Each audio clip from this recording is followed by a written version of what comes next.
Hello everyone, and welcome back to another book review. Today I am going to be reviewing The World of the Medieval Knight by Charles Phillips. This book took me right back to my childhood. I loved as a kid the DK eyewitness books that were just full of pictures and illustrations of all sorts of topics, and this book, as you can quickly see from a flip through, looked like an adult version of those DK eyewitness books that I loved so much as a kid.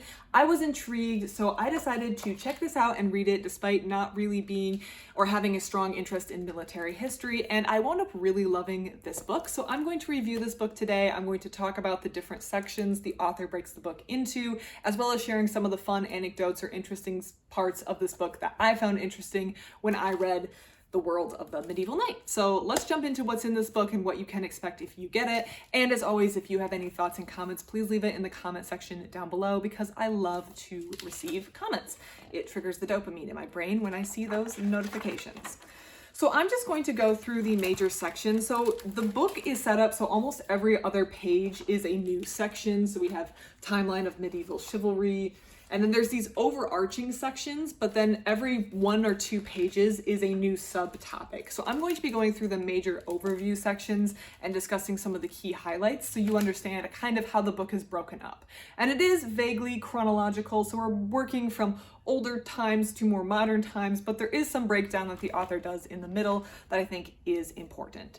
So the first section is the origin of knights, and this part was really interesting to me, and I understood the author was probably going to start with knights emerging, but I hadn't put much thought into this topic myself, because when you think about it, warriors and people who fight have existed throughout all of human history. When we go back to the very earliest times, the Sumerians, maybe the Assyrians, the Egyptians, these people had fighting forces. So there have always been warriors.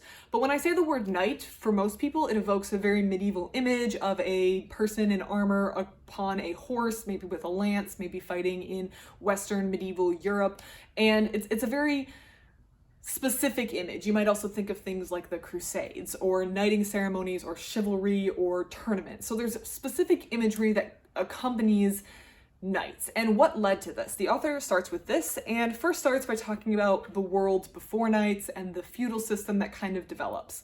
So knights is very specific and it comes out of this medieval period. So the author first takes some time to discuss the development of the medieval period and some of the things that happened to lead to knights. So things like Charlemagne, the Holy Roman Emperor, the Norman invasion of I almost said Europe, the Norman invasion of England. So some events that happened that led to the development of knights. But there is a key difference, and I have that sticky because I felt like just reading the paragraph would make more sense than me summarizing. And this is on page 32, which discusses the first knight, so when knights began to be developed.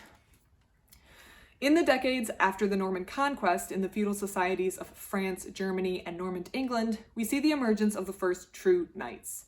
Men who were made knights in the formal ceremony that admitted them to an elite group of warriors. And that formal ceremony was important. We'll talk about that later. Modern historians argue that soldiers fighting on horseback in the 9th and 10th centuries should be viewed as mounted warriors rather than true knights. So even though the 9th and 10th centuries were medieval, those are being viewed as mounted warriors by some historians as opposed to knights. These mounted warriors were, as we have seen, bound to their lords in the developing feudal system in which they provided military service in return for the right to land.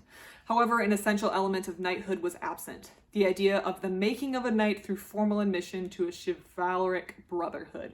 So there is also this brotherhood, this formal ceremony that kind of codifies the knights.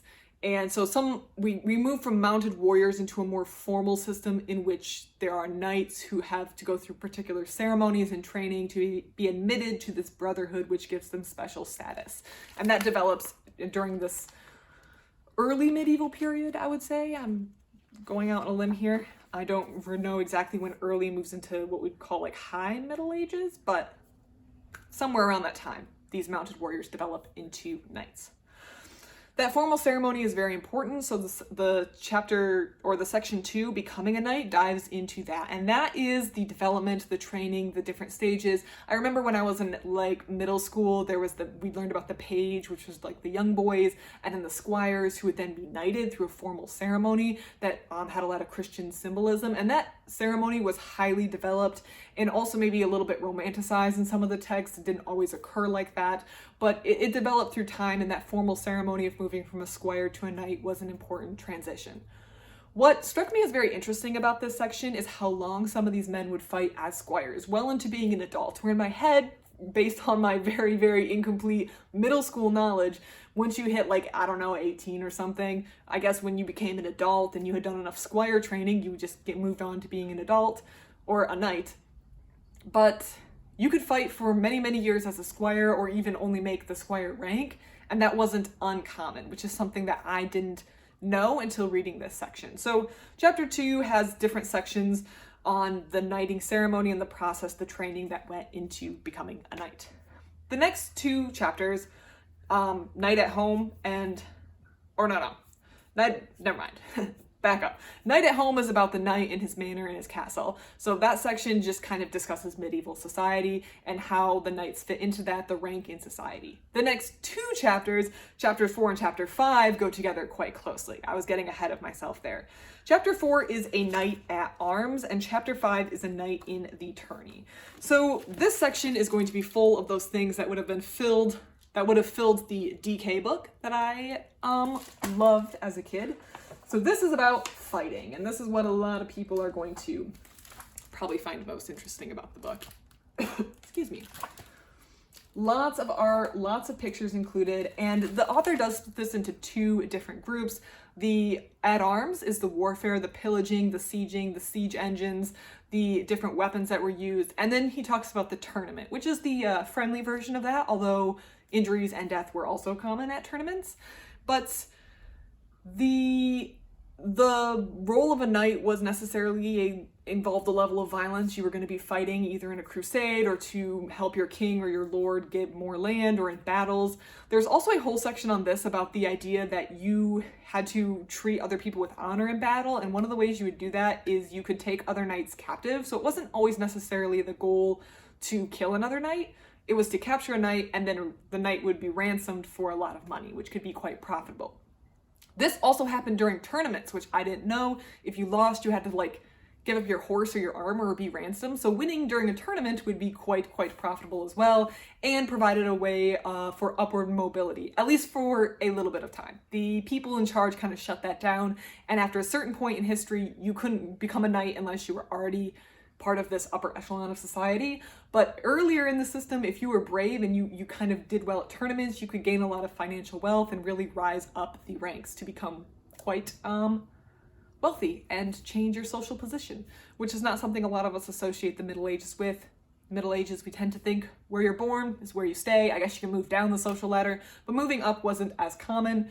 But you could, at least in the earlier times, if you were brave enough and lucky enough and good enough at fighting to win during tournaments. There is another section that kind of shows that the way that you were viewed, your reputation could vary. This was just a section that I thought was really interesting. I don't think it was necessarily super important, but it was about the Black Douglas, who was a famous knight. And I just liked this section where the Scots called him Good Sir James, and the English called him the Black Douglas, which seems to indicate a little bit of a different reputation between those 2 sides of this individual. So sometimes the author does take time to discuss an individual who he thinks is very important or illustrates a topic well. So here we see the whole 2-page spread on the Black Douglas, but as you can see, next page, we're right on to the next topic. Excuse me. I feel like my throat is tickling. The next section is the decline of the knight, and this is the final section of the book. So knights stopped being a thing. We don't have knights today, so what happened? This ties really closely with another book that I read recently called Medieval Craftsmen Armorers. Basically what happened, guns, better bows, better crossbows, longbows, and there became an arms race between the the armor that the knights would wear, especially plate armor, and the penetrating strength of bows, and weapons. And eventually, the plate army just became too heavy to guard against this. There were also changes in siege techniques, and the changing warfare rendered the knight obsolete. But the knight did not leave our collective imagination, and the author takes some time at the end to talk about the continuing legacy and the enduring legacy and the romantic notions we associate with knights. So if you do like that last section, you might enjoy Armorers, because that book dives really deep into what happened with the plate armor and the weapons and how it became out of date, and also has a lot of good examples. But this section overall this book overall does a great job of describing the knight. The focus is on the knight, and it has a really good chronological flow to it, where each section is self-contained and kind of moves in time order so that you can discover all about the knights and kind of appeal to your childhood, because there's lots of pictures. Your inner child will love it. And if you loved, let me know if you know what I'm talking about when I say those DK Eyewitness Discovery books. There was one on knights for sure in my hometown library that I loved getting out and looking at. And this book just kind of appeals to that with all the colors, but has a more adult-friendly text, not adult-friendly as in not geared for kids or not simplified for kids text, to accompany all of the great, fantastic art and pictures that are in this book. So if you enjoyed this book, please let me know in the comment section down below what you liked about it. Please let me know what you thought about this book if you read it, and thank you so much for watching. I hope you have a great rest of your day.